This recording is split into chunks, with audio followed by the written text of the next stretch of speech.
시청자 여러분 안녕하십니까? 김건희 씨와 관련된 새롭고 재밌는 뉴스가 전해졌습니다. 7시간 녹음 공개 사건이 터지기 전에 지난해 12월 중순에 한 번, 그리고 이달 초에 한 번 두 차례 우파 기독교의 영적 멘토라고 할 수 있는 김장환 목사를 김건희 씨가 두 차례 만났다는 뉴스입니다. 결론적으로 말씀드려서 김건희 씨와 관련된 영적 세계의 논란에 있어서 많은 우파 유권자들 뿐만 아니라 다수의 국민들에게도 대단히 안도감을 주는 그런 소식이라고 할 수 있습니다. 좌파는 김건희 씨의 영적 세계를 무속인들이 지배하고 있다. 그런 사람이 대통령에게 영향을 줄 수 있는 영부인이 된다면 국정에 장애가 생길 것이다. 이런 식의 공격을 퍼붓고 있습니다. 그러나 이런 사실에 비춰보면 김건희 씨의 영적 세계는 특정한 어떤 편향된 신앙, 어떤 편향된 믿음, 이런 것으로 지배되고 있는 것이 아니라 상당한 다양성의 영역을 보이고 있다. 이런 진단이 가능합니다. 그리고 그런 노력과 현상은 윤석열 후보가 대통령이 된 이후에도 지속될 것이다. 이런 식의 어떤 상식적인 종교관이 윤석열 후보 부부를 감싸고 있다. 이런 판단이 가능합니다. 시청자 여러분, 제가 이번에 명기를 했습니다만은 김건희 씨가 만난 영적 지도자가 다른 사람이 아니라 우파 기독교의 영적인 멘토, 영적인 뿌리 중에 하나인 김장환 목사라는 점이 상당히 안도감을 줍니다. 묵직한 느낌을 가져다 주고 있습니다. 김장환 목사는 입지전적인 인물입니다. 1934년 수원에서 태어났는데 집안이 무척 가난했습니다. 그래서 가난을 극복하기 위해서 내가 정치인이 되겠다. 정치인이 되면 가난을 이겨낼 것 같다라는 꿈을 키웠습니다. 그런데 한국전쟁이 터지고 1951년에 미처 수원에서 피난을 가지 못하고 있다가 수원 인근에 주둔한 미군 부대의 하우스 보이로 들어가게 됩니다. 자, 그러다가 기독교 신앙이 투철한 미군 상사의 주선으로 미국에 유학을 가게 됩니다. 밥 존스 중학교, 밥 존스 고등학교, 밥 존스 대학교, 밥 존스 신학대학원 석사. 시청자 여러분, 밥 존스는 미국의 복음주의 설교자로 아주 유명한 사람입니다. 이 밥 존스 스쿨은 중학교서부터 대학원까지 미국 기독교 근본주의의 뿌리입니다. 그래서 우파 기독교 미국 대통령, 공화당 후보들, 예를 들자면 레이건이라든가 아니면 조지 부시, 이런 사람들이 선거운동 기간에 밥 존스 대학교에 가서 연설을 꼭 하곤 합니다. 기독교 근본주의의 뿌리, 그곳에서 우파 기독교인, 기독교 복음주의자로 김장환은 공부를 마치게 됩니다. 자, 그리고 나서 미국의 이 기독교 선교회가 이른바 선교 활동을 위해서 한국에 그를 파송하게 됩니다.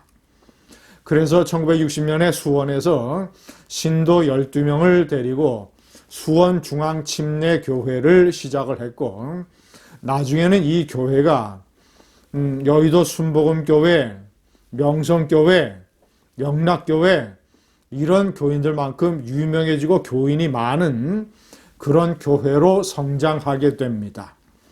김장환 목사는 이 교회의 원로 담임 목사를 오랫동안 맡았고, 그뿐만 아니라 미국의 선교단체들이 선교사를 파송할 수 없는 지역, 예를 들면 북한과 같은 공산권 국가, 이런 국가들에게 선교 방송을 하기 위해서 설립한 이 극동방송, 극동방송의 한국지부, 한국의 극동방송이죠. 이 극동방송의 설립에 관여를 했고 사장 그리고 이사장, 지금도 이사장을 맡고 있습니다. 그 한국 침례교회의 거두입니다. 세계 침례교회의 거두입니다. 약 1억 5천만 명의 신도를 가지고 있는 세계 침례교 총연맹의 총재를 아시아인으로서는 최초로 맡았던 인물입니다. 한국의 CBS가 좌파 성향의 이런 기독교 방송이라고 한다면 극동방송은 대표적인 우파 기독교 방송입니다.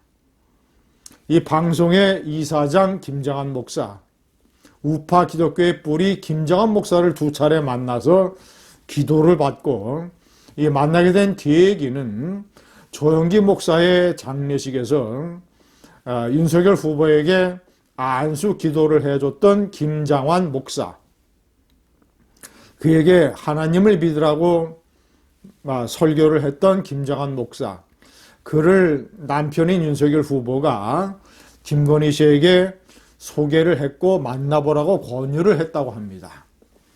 자, 무엇보다도 제가 일전에 방송에서 한번 말씀드렸습니다만은 김건희 씨의 영적 세계, 성장을 해온 배경 중에서 기독교를 빼놓을 수가 없습니다. 김건희 씨의 아버지는 양평군 군청의 공무원이었습니다. 어머니는 양평군 군의원의 딸입니다. 부모가 다 기독교 신자입니다. 어머니 최은순 여사는 지금도 강남 대형교회의 신자입니다. 아버지도 독실한 기독교 신자였고 그래서 부모의 어떤 그런 기독교적인 배경을 김건희 씨는 어렸을 때부터 이렇게 호흡을 하면서 살았습니다.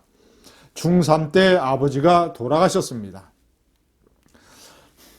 김건희 씨가 녹음 방송에서 나는 영적인 사람이다, 도사들과 삶이란 무엇인가, 이런 얘기를 하는 것을 즐긴다라고 얘기할 때 도사라고 하는 것은 우리가 흔히 얘기하는 법사, 남자, 무당 이런 사람을 얘기하는 게 아니라, 그러게 뜨내기, 도사 이런 사람들을 언급한 것이 아니라 스님, 목사, 심지어 신부라 할지라도, 자, 그리고 민속신앙, 민간신앙의 법사, 그리고 명리학자, 사주, 도사, 도사라고 하는 것은 광범위한 의미에서 도를 추구하는 사람입니다. 특정 종교나 특정 민간신앙에 갇히지 아니하고 일컬어 도를 추구하는 사람들과의 대화를 즐긴다, 이런 뜻으로 저는 해석을 합니다. 자, 그러니까 김건희 씨의 영적 세계라고 하는 것은 특정한 종교적 신념 또는 민간신앙, 무속이 지배하고 있지 아니하다. 제가 4번에 명기를 했습니다. 무엇이 지도자를 강하게 하느냐. 김장한 목사가 낸 저서라든가 설교의 내용을 보면 특히 그가 강조하는 것은, 물론 그는 기독교 목사이기 때문에 하나님을 갖고 신앙을 가짐으로써 두려워하지 마라. 삶에 두려워하지 말고 놀라지 말라. 그리고 영혼을 강대하고 담대하게 가지고 가라고 하는 것이 그의 메시지의 핵심입니다. 자, 이런 것들은 오히려 2심에서 무죄로 풀려났습니다만 1심에서 어머니가 법정 구속을 받은 데 대해서 커다란 충격을 받고 어떤 심리적 그리고 육신이 이 영육간에 피폐한 상황에 처했던 김건희 씨, 그 틈새를 파고들었던 사람이 서울의 소리의 그 직원입니다. 몸과 마음이 피폐한 김건희를 파고들었던, 유경수 여사 어머니를 잃은 박근혜를 파고들었던 최태민처럼. 자, 그런데 김건희 씨가 마음을 다잡고 특히 김장한 목사 같은 사람들의 만남을 통해서 얘기를 듣고 영적으로 강해지기 위해서는 어떻게 되느냐. 청와대에 들어가게 되면 대통령과 영부인은 영적으로 강하고 담대해야 됩니다. 그것을 기독교, 불교, 가톨릭 아니면 민간신앙 어떤 믿음을 통해서 어떤 간에 영적인 강대함, 담대함 이런 것으로 가는 그 여정에 김건희 씨가 안정적으로 놓여 있다는 사실이 많은 우파 유권자들에게 안도감을 줍니다. 감사합니다.